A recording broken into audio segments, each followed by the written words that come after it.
Thank you for giving me this opportunity to speak, and thank you, Steve, for the invitation. My name, as I said, was Paul Hellyer. I'm a former Minister of National Defence for Canada. I served in 3 governments during a total of 23 and a half years as a Member of Parliament.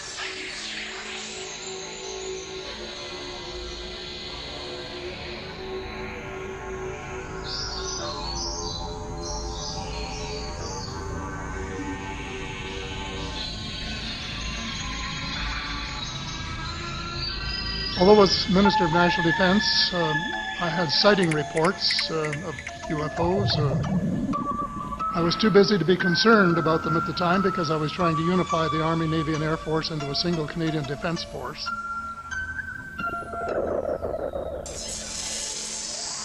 And that itself was a kind of battle to the finish. So this was not high on my agenda. But about 10 years ago, I started getting interested due to a young man from Ottawa sending me material on the subject. He sent me a copy of Colonel Corso's book, The Day After Roswell. It took me a while to get around to reading it, but I took it for my summer reading in 2005 and was really impressed with what was contained in it. And what I thought to myself is there are huge issues here, huge issues. And what I thought to myself is there are huge issues here, huge issues.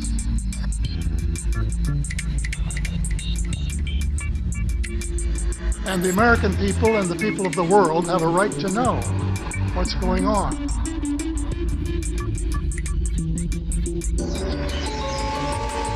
Because they're part of it. It's not just an isolated thing. Because they're part of it. It's not just an isolated thing.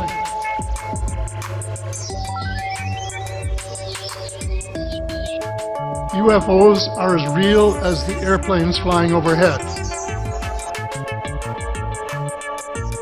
It gave me the dubious distinction of being the first person of cabinet rank in the G8 group of countries to say so unequivocally.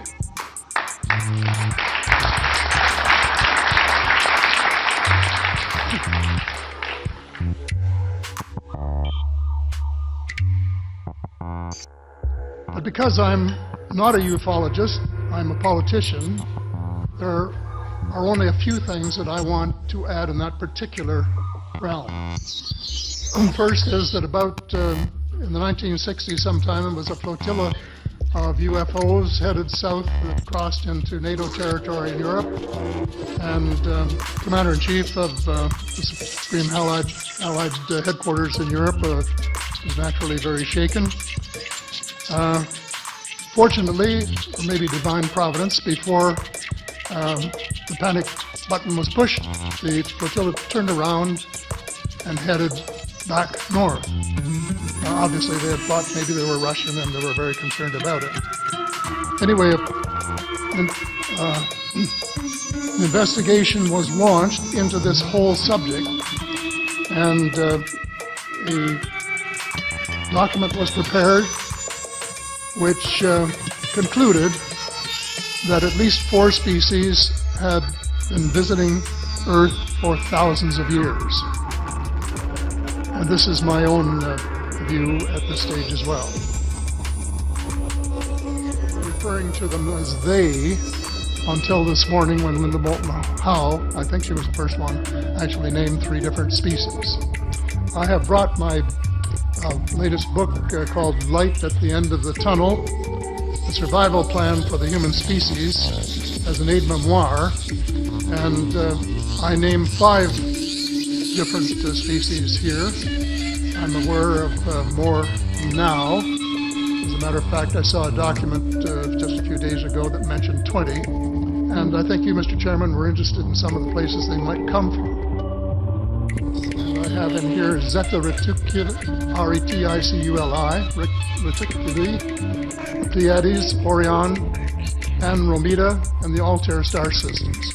I don't think we can more refer to them as they because they're not an amorphous mass. They are different species and consequently may have different agendas. I don't think we can say that they all have the same agenda any more than we could say that the United States, China, and Russia have the same agenda. Our real interests may be very similar, but as of now, our perceived interests are still quite far apart. One more observation before I begin what I want to say, and that is that we spent quite a bit of time talking about the 66-year-old cadavers, and I was glad to have Linda this morning finally say that there are live ETs on Earth at this present time, and at least 2 of them probably working with the United States government. Other species that I learned about not too long ago was called the tall whites. Had the chance to talk for about 3 hours with former Airman Charles Hall and listen to this absolutely fascinating story of how he was working, but after that, when he got to know them, how he was working with, and finally they became to trust each other and have a good working relationship with the tall whites at the gunnery range at Indian Springs, Nevada. And these tall whites were living on United States Air Force property and working in cooperation with the United States Air Force and sharing technology with them. Enough on that for now. My interest is in full disclosure. And my only caveat is I think probably I would say 95 to 98% full disclosure. I know of 1 or 2 things that I'm not sure should be in the public domain, at least yet.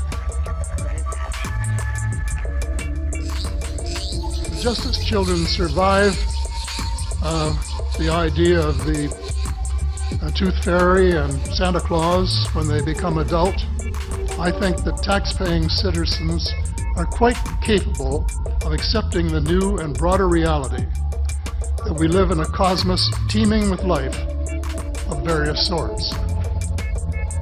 The fact that some other civilizations are more advanced than we are may be humbling, but that could be a necessary step in our survival. The world is an unholy mess. We have it best until the end of this decade. 2 years has gone past since it was written, so I say we have until the end of the decade to arrest global warming. Yet our leaders don't even talk about it very much except in a superficial way. And finally, they need the technology for clean energy. It exists and is being kept secret by the same vested interests who control our destiny. Who are these vested interests and what are they up to? The Council on Foreign Relations, the Bilderbergers and the Trilateral Commission, the International Banking Cartel, the Oil Cartel, members of various intelligence organizations, and select members of the military unit, who together have become a shadow government. Not only the United States, but of much of the Western world. The Council on Foreign Relations is the oldest of the 3 sisters. As early as October 1940, years before Germany surrendered to the Allied armies and to vaporize Hitler's vision of empire, the Council's Economic and Financial Group drafted a memorandum outlining a comprehensive policy, quote, to set forth the political, military, territorial, and economic requirements of the United States in its political potential leadership of the non-German world, including the United Kingdom itself, as well as the Western Hemisphere and the Far East. The Council made absolutely no effort to disguise the fact that the purpose of the Grand Area and later world hegemony was to support an expanding U.S. economy, to provide it with raw materials and markets for its products. This was labeled the national interest, quote unquote. It was equally clear that the national interest was the interest of the ruling elite, whose members comprised the council. The real interests of the majority of rank-and-file Americans was never a factor in the equation.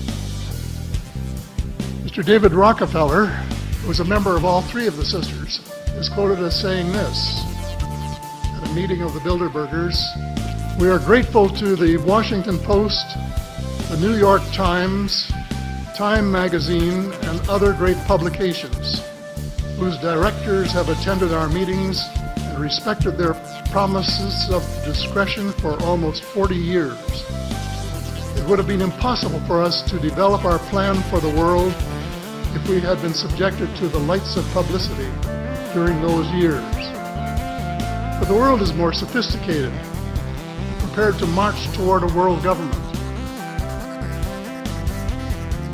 The supranational sovereignty of an intellectual elite and world bankers is surely preferable to the national autodetermination practiced in past centuries."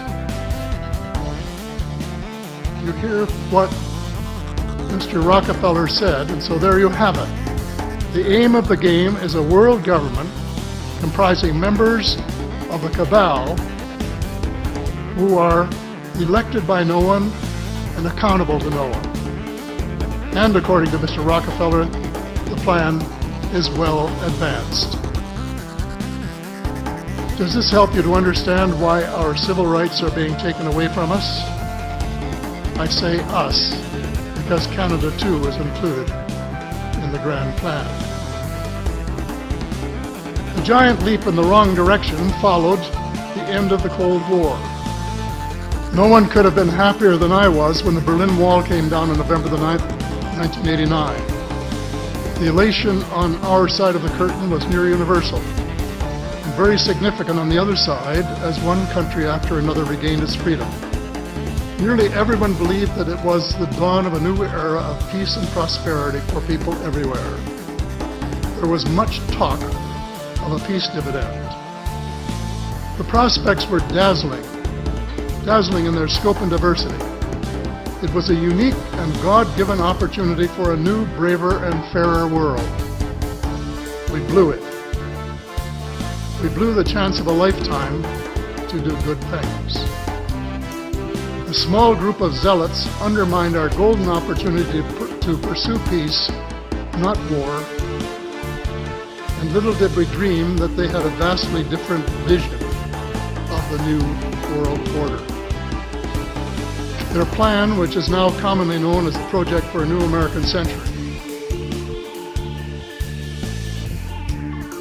included preventive wars in clear violation of international law, regime change wherever and whenever the U.S. desires, and if they can get away with it without excessive casualties, the establishment of a kind of economic and cultural hegemony, with America acting as constabulary, quote unquote.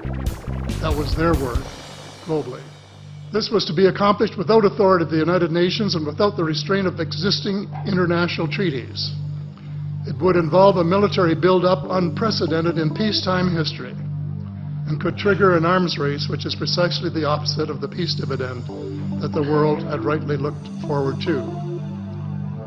The Machiavellian scheme involved secret police, the curtailment of civil liberties in defiance of the U.S. Constitution, and a moribund economy operating way below its potential. Exactly those features for which the Soviet Union was held in contempt. The initial draft of the document was so controversial when it was leaked to the New York Times that it had to be rewritten, but it was not changed very much, just the cosmetics, enough to make it politically acceptable. The document said this: "Well, it may have been easy to persuade President Bush to abandon his stated policy of not getting America more deeply involved in international affairs, but persuading the American people would be more difficult. Sophisticated Americans would question such a giant sea change in policy. The authors of Rebuilding America's Defenses, Strategy, Forces, and Resources for a New Century recognized this difficulty from the outset because their document contained the following sentence. Further, I'm quoting, further the process of transformation, even if it brings revolutionary changes, is likely to be a long one, absent some catastrophic and catalyzing event, like a new Pearl Harbor. It wasn't too long before they got their catastrophic and catalyzing event. Terrorists struck the World Trade Center in New York and the Pentagon in Washington on September the 11th, 2011. Almost the whole world mourned. Canada mourned. The overwhelming majority of Muslims condemned the treacherous attacks. My sympathy for the friends and families of the injured and dead was genuine and unwavering to this day. My sympathy for the U.S. government began to grow a bit thin, however, when I heard President Bush cite the reasons for the attack. And I quote, "Why do they hate us? They hate what they see right here in this chamber, democratically elected government. Their leaders are self-appointed. They hate our freedoms, our freedom of religion, our freedom of speech, our freedom to vote and assemble and disagree with each other." I felt sad when I heard the President's word. I assumed that he believed what he was saying. But if that were true, he was profoundly ignorant of the real thoughts and feelings of people in other parts of the world. If he wanted to hear the truth, he should have listened to Osama bin Laden, who was well informed concerning the origins of the kind of fanatical hatred of the United States, which has led to such treachery. This is his version of events. Every Muslim must rise to defend his religion. The wind of faith is blowing, and the wind of change is blowing to remove evil from the peninsula of Muhammad. As to America, I say to you and its people a few words. I swear to God that America will not live in peace before peace reigns in Palestine and before all the army of infidels depart the land of Muhammad. Peace be upon them. That is clear enough. The dislike of America has nothing to do with democracy versus dictatorship, or wealth, or freedom of religion, or freedom of assembly. It is directly related to American foot-dragging and stick-handling a just settlement of the Palestinian question. In short, American foreign policy was the root of the conflict. So here we are more than a decade later fighting another war that can't be won. There is no country on earth powerful enough to protect its citizens against fanatical hate, as we learned from the Boston Marathon.